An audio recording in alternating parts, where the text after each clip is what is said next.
Lideramos el camino de la opinión pública y buscamos que la cultura del debate alcance consensos y soluciones a los problemas de nuestro país.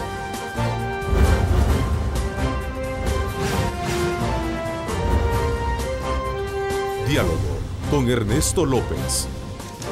¿Qué tal? ¿Cómo están? Qué gusto, qué placer saludarles a ustedes hoy lunes 25 de abril de 2016. Bienvenidos a Cadena Megavisión.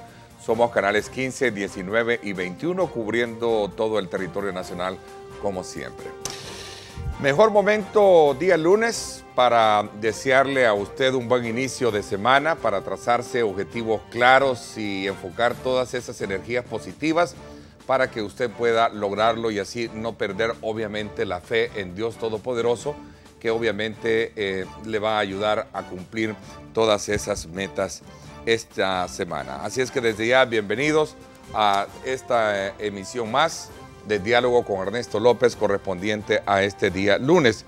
En la actual coyuntura que vive el país y por la dimensión en la que ha caído el tema de la inseguridad pública y los métodos para poder afrontarla, el papel de la Procuraduría de Derechos Humanos es fundamental.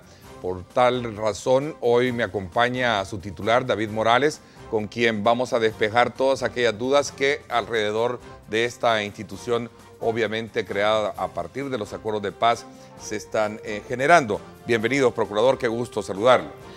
Muy buenos días, Ernesto. Gracias por el espacio, la entrevista, la invitación y por supuesto un saludo a la audiencia que nos sigue esta mañana. Sin duda alguna, la Procuraduría de Derechos Humanos es un actor importante en la actual coyuntura que vive el país, donde más allá del papel garantista que debe de asumir por mandato constitucional, es una instancia fundamental para estar también del lado de las víctimas. Por cierto, como se lo han cuestionado justa o injustamente por algunos sectores. Sin embargo, y por lo expresado por su titular, esta institución acompaña las medidas para atacar frontalmente la violencia en lo que se está manejando hoy en día, pero a la vez también advierte que no solo, o advierte precisamente que las implicaciones jurídicas que este tipo puede tener, sobre todo cuando se trata de ver algún tipo de abusos, ¿verdad? Hay que, según la posición misma que asume la Procuraduría, es que hay que cuidar, como siempre, el tema de los derechos fundamentales de las víctimas, como también de los victimarios, que es el punto en polémica hoy en día. Así es que vamos a hablar de esos elementos claves que van a estar ahí centrados en la discusión de esta hora y media.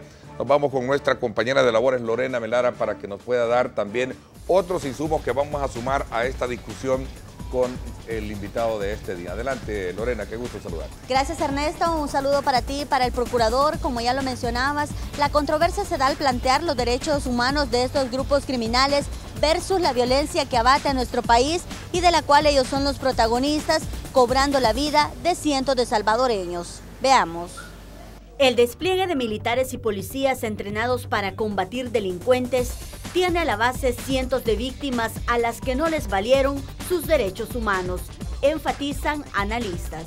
¿Ustedes creen que después de ver el video, donde una forma atroz, inhumana, increíblemente salvaje, matan a los 11 o 13 trabajadores, ¿ustedes creen que alguien puede estar propenso a darles alguna ventaja de derechos humanos a esta gente? Yo no lo creo. Cuando surge el tema de los derechos humanos y empiezan a defender a los que están matando a la población salvadoreña, los ánimos se exacerban. Sin justificar acciones fuera de la ley, el análisis indica que las medidas deben ser contundentes y con un respaldo unísono contra la criminalidad. Es que el primer derecho humano que hay aquí es la vida. Ese es el primer derecho humano. Hay que reconocer la buena labor del procurador, pero ¿dónde está su falla? Su falla está en que todavía no está presentando nada consistente en relación a las víctimas. Las autoridades argumentan las medidas extraordinarias como un resguardo a la población inocente. Ernesto, te comento que a estas operaciones se suma también las reformas penales avaladas por los diputados y que en los próximos días estarían debatiendo también el incremento de penas a los menores infractores. Seguramente se suma al análisis de este día. Vuelvo contigo al estudio. Si hay un aspecto por el que se ha caracterizado mi gestión, como usted lo ha podido corroborar en las diferentes entrevistas que me ha realizado y Grupo Megavisión igualmente, es una posición a favor de las víctimas y muy clara en cuanto a exigir investigación, juzgamiento y sanción de delincuentes que están perpetrando crímenes atroces a estos niveles a la población. ¿Es un mito o una realidad creer que la Procuraduría está más del lado de los victimarios que de las víctimas? Bueno, es una tesis falsa, Ernesto, que lamentablemente ha calado tanto en la población a partir de los discursos de los gobernantes y dirigentes políticos durante muchos años, y que no es solo un fenómeno que se da en El Salvador, sino en muchos países de la región. Ahora estamos observando, por ejemplo, lamentablemente, cómo en México hay una criminalización de la labor de derechos humanos que incluso ha llevado a señalamientos para intentar desprestigiar a la Comisión Interamericana de Derechos Humanos y a un grupo de expertos independientes que han investigado el caso Ayotzinapa. Generalmente reaccionan de esta manera, vendiendo la tesis falsa de que para tener seguridad hay que violentar derechos humanos. Campañas similares han ocurrido en otros países de la región y ya hemos visto el caso trágico del asesinato de Berta Cáceres en Honduras. En El Salvador no ha sido la excepción, los derechos humanos han sido señalados políticamente de esta manera, pero es una tesis falsa que nosotros rechazamos. No es cierto que para tener seguridad hay que violentar los derechos humanos. Hemos encontrado trágicamente y dolorosamente que el Estado nunca construyó programas de atención a estas víctimas, para darles albergue cuando se están desplazando familias enteras por causa de la violencia, para atender especializadamente a niños o mujeres víctimas. Estamos, Ernesto, los equipos de la Procuraduría siguiendo casos paradigmáticos, casos ilustrativos de violencia atroz que grupos delictivos han generado contra la población. Uno de ellos es Opico. Quiero aclararle a la población que públicamente me posicioné. Hay un comunicado que podemos compartir y se puede consultar en la web, donde yo condené este crimen atroz, que incluso, aunque lo haya realizado un grupo de pandillas, revistió características de crímenes como los que encontrábamos en los 80, con ese nivel de sadismo. Exigí investigación y castigo a los perpetradores y exigí iniciativas de protección a los familiares de las víctimas. Esto está muy claro, fue la posición oficial.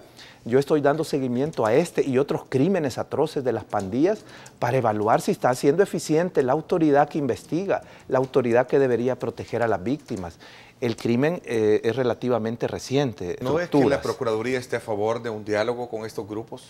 No, lo que estamos a favor, Ernesto, no es de un diálogo político con los cabecillas o jefes criminales de las pandillas, en términos de que la impunidad sobre estos crímenes no se puede negociar, la tolerancia sobre algunos delitos como la extorsión no se pueden negociar.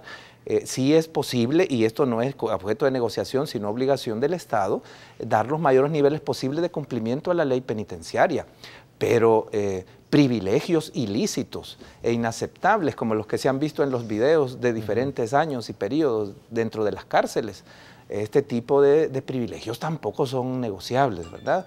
Esto no son derechos de los internos, estos son abusos ilícitos, prácticas corruptas dentro de las cárceles que han ocurrido. ¿Puede borrarse esa percepción de que la Procuraduría le cuenta las costillas, en este caso, a las autoridades y no a los delincuentes?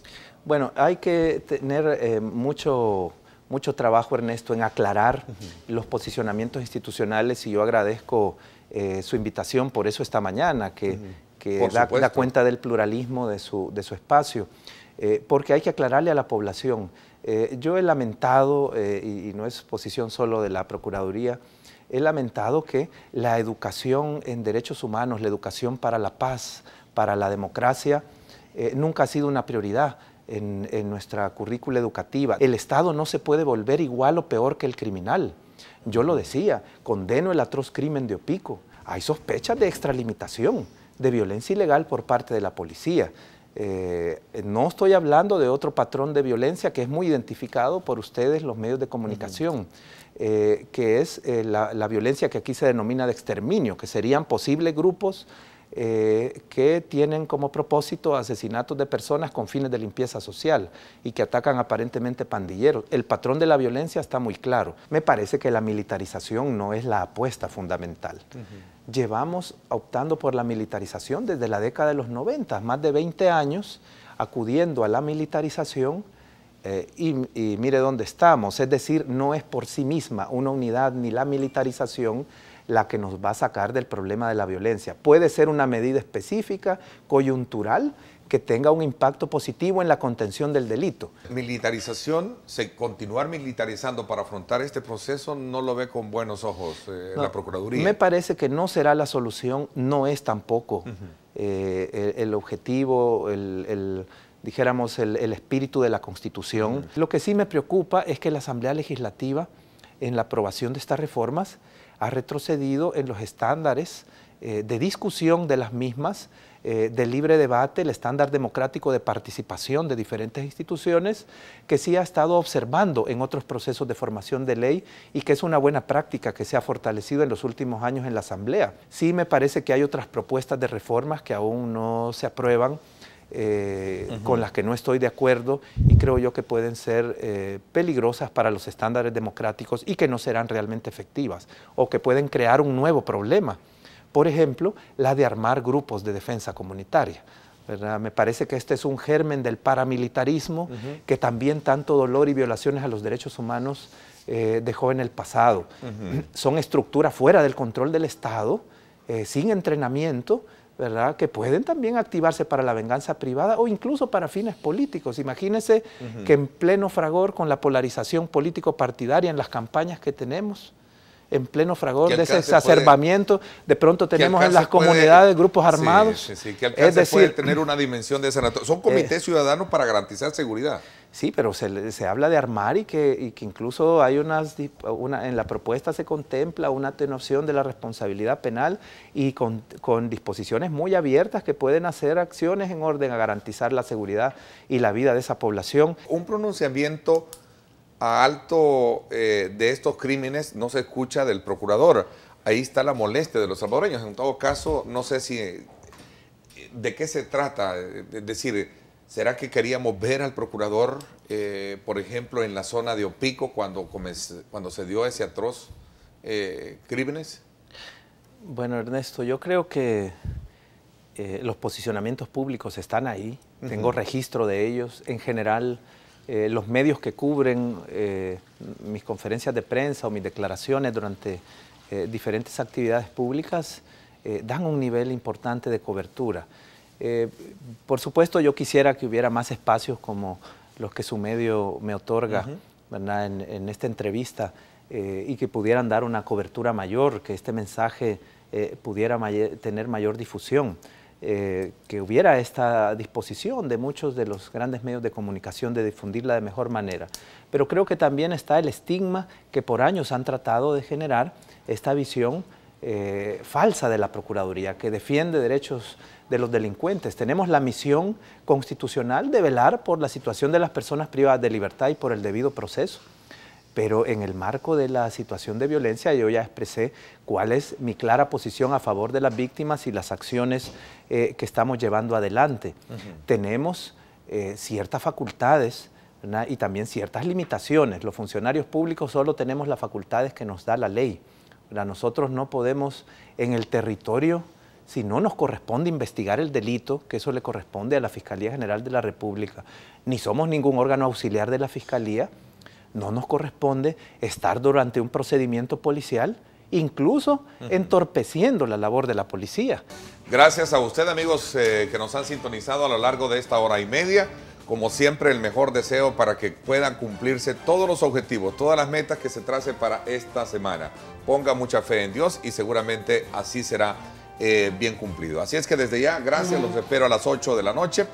Por Canal 19 en el Reprise. Gracias, pásenla bien y como siempre recuerden lo más importante, amar a Dios sobre todas las cosas. 770 Boutique. El estilo no tiene talla.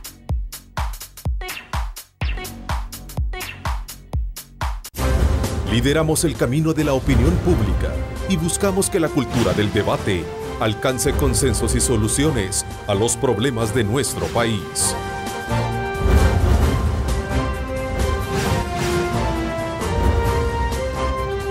Diálogo con Ernesto López.